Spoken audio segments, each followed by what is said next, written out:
2024 के आम चुनाव का शंखनाद हो चुका है। आचार संहिता लागू हो चुकी है। 7 अलग अलग फेजेस में देश भर में चुनाव होंगे, लेकिन महाराष्ट्र की अगर बात की जाए तो 5 अलग अलग चरणों में महाराष्ट्र में चुनाव होंगे। ऐसे में सीटों के बंटवारे को लेकर चाहे महाविकास आघाड़ी हो या महायुति हो, जिसका नेतृत्व बीजेपी कर रही है, सीट शेयरिंग का फॉर्मूला अभी तक तय नहीं हो पाया है। लेकिन सबसे ज्यादा चर्चा नवनिर्माण सेना जो राज साहब की पार्टी है, वो क्या एनडीए को ज्वाइन कर रही है, महायुति में जा रही है। इस बारे में हमारे साथ बात करने के लिए एमएनएस के वरिष्ठ नेता और प्रवक्ता संदीप देशपांडे जी हैं, उनसे बात करते हैं। सर, ये जो इलेक्शन है काफी क्रूशियल माने जा रहे हैं, चाहे विपक्ष के नेताओं के बयानों को देखें, चाहे जो इस समय के इलेक्शन है वो माने जा रहे हैं क्रूशियल होने वाले हैं। आपकी पार्टी की क्या रूपरेखा है, क्या तैयारियां हैं और क्या एमएनएस महायुति को ज्वाइन कर रही है, इसको लेकर कहीं कोई चर्चा?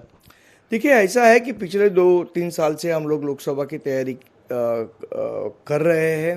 राज साहब की ओर से कुछ कोऑर्डिनेटर को इसकी जिम्मेदारी दी थी हर एक लोकसभा की। वहाँ पे हमने बहुत सारी बैठकें की, हमारे कार्यकर्ताओं के साथ की, लोगों से बात की और उसकी एक डिटेल्ड रिपोर्ट बना के हमने राज साहब को दी है।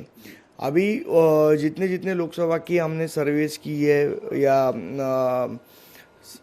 जो कार्यकर्ताओं के साथ बैठक की है हमारे महाराष्ट्र से, उसके बाद हमने जो रिपोर्ट दी है उसके आधार पर राज साहब ये तय करेंगे कि हम कौन से चुनाव लड़ने वाले हैं, कौन से सीट लड़ने वाले हैं, कौन से नहीं लड़ने वाले हैं, कैसे उसका होगा। इसके फैसला आने वाले 2-3-4 दिनों में हो जाएगा। मुंबई के जो दक्षिण मुंबई सीट लोकसभा की है, वहां से बालानंद गांवकर आपके पार्टी के जो वरिष्ठ नेता हैं, उन्होंने एक बार इलेक्शन कंटेस्ट भी किया है, काफी अच्छे वोट भी मिले थे।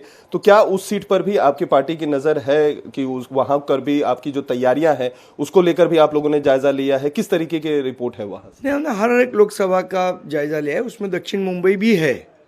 दक्षिण मुंबई का भी जायजा हमने लिया है। बहुत डिटेल्ड हमने एक सर्वे किया है। बहुत उसकी जो डिटेल्ड जानकारी है वो राज साहब को दे दी है। उसकी एक रिपोर्ट सौंपी गई है उनके पास। देखते हैं आने वाले दिनों में उसके बारे में क्या फैसला होता है, वो राज साहब अनाउंस करेंगे। चाहे उप मुख्यमंत्री देवेंद्र फडणवीस की बात हो या चंद्रशेखर बावनकुले जो प्रदेश अध्यक्ष है, इसके अलावा और भी कई सारे नेता, आशीष शेलार जो मुंबई के अध्यक्ष है, वो राज ठाकरे से लगातार उनसे मुलाकात कर रहे हैं और कहा जा रहा है कि काफी पॉजिटिव चर्चा हो रही है बीजेपी के साथ। तो क्या ये माना जाए कि जो डील है वो लगभग तय हो चुकी है, 1 या 2 सीट जो है वो फाइनल कुछ ही दिनों में डिक्लेयर हो जाएंगे महायुति के साथ जाने को लेकर? देखिए, ऐसा है कि चर्चा क्या हो रही है क्या नहीं हो रही है ये मैं नहीं बता सकता, लेकिन इतना आपको ज़रूर बता सकता हूँ कि हमारे बीच में कोई आइडियोलॉजिकल डिफरेंसेस है नहीं, ना हमारे बीच में और भाजपा के बीच में या शिवसेना शिंदे गुट के बीच में कोई आइडियोलॉजिकल डिफरेंसेस नहीं है। हाँ, लेकिन पॉलिटिकल अलायंस होगा नहीं होगा, अगर होगा तो कितनी सीटों पे होगा, कितनी सीटों पे, इसके बारे में जो भी फैसला है आने वाले 4-5 दिनों में राज साहब करेंगे और आपको बता दिया जाएगा। आखिरी सवाल, क्या ये माना जाए कि जिस तरीके की तैयारी और परफॉर्मेंस आपकी पार्टी का, खासतौर पर मुंबई दक्षिण मुंबई सीट की जो कही जा रही बात, वो उसको लेकर आप लोगों की प्लानिंग लगभग तय हो चुकी है और वहां से जो है बालानंद गांवकर कंटेस्ट करेंगे, इसकी तैयारी है?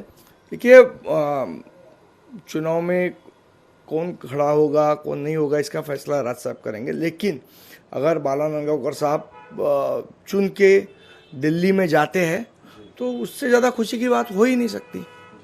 हमसे बात करने के लिए बहुत बहुत शुक्रिया। तो अभी भी पूरी तरीके से पत्ते नहीं खोले जा रहे हैं, जैसा कि आपने सुना, लेकिन संदीप देशपांडे का ये साफ तौर पर कहना है कि जो बातचीत है खासतौर पर बीजेपी के साथ काफी पॉजिटिव है, लेकिन आखिरी निर्णय राज ठाकरे ही पार्टी अध्यक्ष ही लेंगे। लेकिन दक्षिण मुंबई की जहां तक सीट की बात है, वहां से बालानंद गांवकर अगर जीतते हैं और सांसद बनकर जाते हैं दिल्ली में, तो ये पार्टी के लिए काफी ज्यादा खुशी की बात होगी। कैमरामैन अरुण देवरुखकर के साथ अतुल सिंह, इंडिया टीवी मुंबई।